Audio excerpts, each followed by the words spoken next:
just over a month until the NBA trade deadline comes and goes, and the Dallas Mavericks still continue to search for a power forward, according to reports. Welcome into Mavericks Today. He's Jeffrey Cooperstein. I'm Harrison Graham. Wendell Carter Jr. Coop, according to Mark Stein, a name that could be made available. When Mark Stein put out this report, I kind of perked my ears up a little bit because I like Wendell Carter as a player. He's a guy that's been in the league for a few years now. He would fit that backup center that the Mavericks are desperately looking for. He's not necessarily the power forward type. He's more of a true five, but he's been a young player in the league, and he has some good potential. He started out in Chicago, obviously, then traded to Orlando in the Vucevic trade, I believe. And he's someone that I'd be interested in. And here's exactly what Mark Stein had to say. Yeah, Orlando's front court depth, Paolo Banchero, Franz and Mo Wagner, frequent starter Gaga Batiste, and Jonathan Isaac. And the eventual need to sign Banchero and Wagner to lucrative extensions has led to the belief that some rival front offices that Carter is available in this trade window. And if you look at the remaining contract, Coop, it's manageable. Certainly. And it's front-loaded, which I actually like, too. So, like, the money goes down per year on the cap hit. So I certainly am a fan of that as well. And I liked him coming out. I thought he was like kind of starting to find his way in Chicago. Then obviously they swung big for Vooch, and he's kind of buried a little bit on that depth chart in Orlando. But I still think he's a guy who can play rotation minutes for a quality team. Yeah, for sure. Played 13 games this season. He had a hand injury that kept him out for 20 games, and he was in the starting lineup. But once he came back, he was relegated to a bench role. Still averaging 8 and 6 this year on decent efficiency. Not great, but not bad either. He's also a guy that can protect the rim a little bit, and with the Mavericks backup centers, you just don't get that from Dwight Powell or Richaun Holmes. So I think Carter could fill a role here, but Stein also did say that Orlando would be wanting significant return for Wendell Carter. So whether the Mavericks are willing to pay that price or not remains to be seen. But yeah, like I wouldn't put Wendell Carter in the category of I'm willing to give up my first-round pick for. Like, agreed. I would maybe do. Would you swap Josh Green straight up for him? I'd consider it. Probably not. I don't know if I would. If I'm doing it, I got to be confident he can get back to his last 2 years of form. Yeah, like close to that. I definitely have interest in the player because he's still just 24 years old with lots of upside, but I don't know if I'm giving up one of my premier assets for Wendell Carter at this time, especially when the Mavericks have other needs. Yeah, I mean, I think I probably agree. I do like Carter, though, and his last 2 years, he's been really good. And not only is there some rim protection there, he's such a better rebounder than any other big on this roster other than Lively. It continues to be a problem that Luka has to be basically the top rebounder on this team. For sure. Yeah, like I said, I like the player a lot. I'm just not sure if he fits what the Mavericks are looking for, especially from a asset management standpoint. Yeah, fair enough. What is your level of interest in Wendell Carter, guys? Let us know in the chat. Scale from 1 to 10. I put it at like a 6 or 7. I do agree with Coop. Like, I think there's other positional. I still think you do need a backup 5, and he would fit that really well. But I think a 4 is more needed. And just in general, if you could add some kind of upgrade at wing, I'm always down for that as well. Scale for 1 to 10, and let us know in the comment section below. And be sure to subscribe. You guys have been bringing it recently with the views. We've been hot. Coop's been doing some videos as I've been swamped as well. So shout out to Coop for bringing you guys the content. And we want to continue to bring you guys as much videos as possible. So hit that sub button. Don't miss out. YouTube.com/MavsTV, the latest Mavericks news and rumors. Less than a month away from the trade deadline, so the content will be ramping up. Let's go. Let's get it. Stay locked into Mavericks Today. Speaking of the deadline, the Atlanta Hawks. Could they be having a fire sale, and could Dallas be a team that poaches a player or two from Atlanta? I think there's one player in particular, Coop, that piques our interest here, and quite frankly, a few of these guys I'd be interested in. Yeah, I'd be interested in a few of these guys, so I just went and looked at the Hawks roster after I saw this report, and these were the 4 guys that I think interest me the most. You have DeAndre Hunter. He's obviously, I think, who we'll talk about here later, but I think he's what interests me the most right now.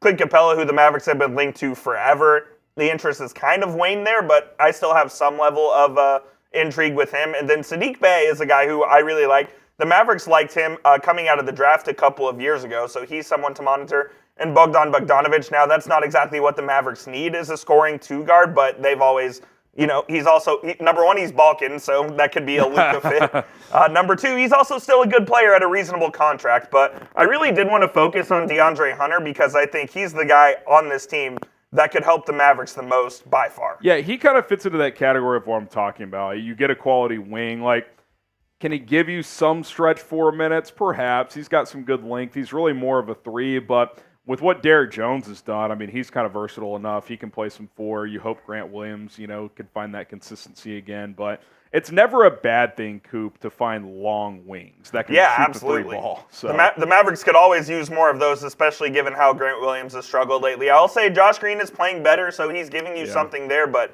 if the Mavs could get their hands on DeAndre Hunter, I think that would be awesome. Though, like, just from a size standpoint, I mean, Hunter is much longer than Green. Hunter is more or less built like Luka, but he's a small forward.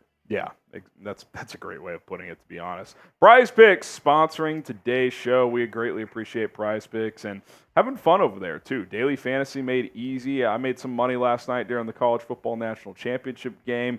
I'm up like $120 right now, and 100 of that is thanks to the code CLNS when I signed up. Here's what you do. PrizePicks.com/CLNS. Use the code CLNS. That gets you a $100 deposit match when you sign up to $100, I should say. Here's what we got coming up. Luka Doncic, I mean, the guy's been cooking. I think he averaged like 37 or 38 in December. I saw a stat the other day. He's averaging 24 in the first half. So sometimes they have first and second half. More or less that projection. So if you get first half, take the more on Luka points because he's been cooking in the first half. Desmond Bane, especially with Ja Morant out, he's going to have to hold it down. So give us the more on those points as well. And Kyrie's starting to really round into form. So we like the mores. High-scoring game here between the Mavericks and the Grizzlies. That's 10 to win 50. 5 times the entry there on a 3-player entry. You can win up to 25 times your money on a 6-player entry. So go to prizepicks.com/CLNS. Again, the code CLNS gets you a deposit match up to $100. Okay, more on DeAndre Hunter here, Coop. You could argue he's having his most complete season here with the 3-point percentage improving. The overall field goal percentage is nice, and he's right there at 15 points per game. Yeah, over 40% from 3 actually really surprised me when I was taking a look at his stats. If he can shoot that with the Atlanta Hawks, imagine what he shoots with all the open looks he'd get. With Luka and Kyrie on the floor. He's also a guy that can put it on the floor as well, can do a little bit of everything on the defensive end. He can guard 2 through 4. I really like DeAndre Hunter, the player, man. And I think if the Mavericks are going to give up a first-round pick, this is a guy I would heavily consider doing it for. Yeah, I mean, look, he's going to get you, 13 to 15 points on this team. He's going to play defense. He can basically defend 1 through 4s.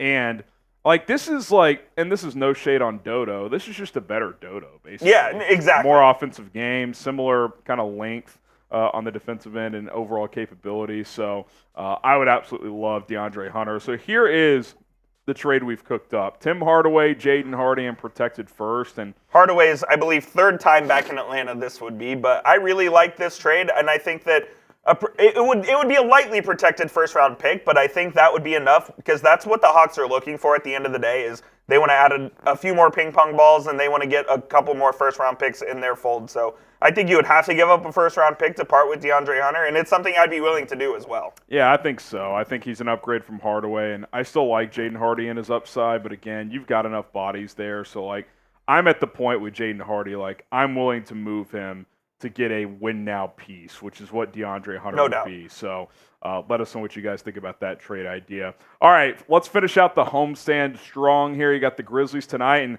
how about the Mavs, man, with some schedule luck? 4th game against the Grizzlies, 2-1 already.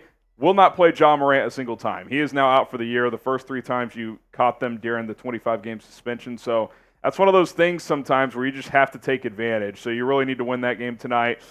Knicks come to town. Jalen Brunson back in the building. It'll be his first time. He didn't play last year when the Knicks came back. And they're playing really good basketball. They're playing good basketball. I believe they're undefeated since they made the OG Anunoby trade, so they're playing well. And the Pelicans are also playing really well.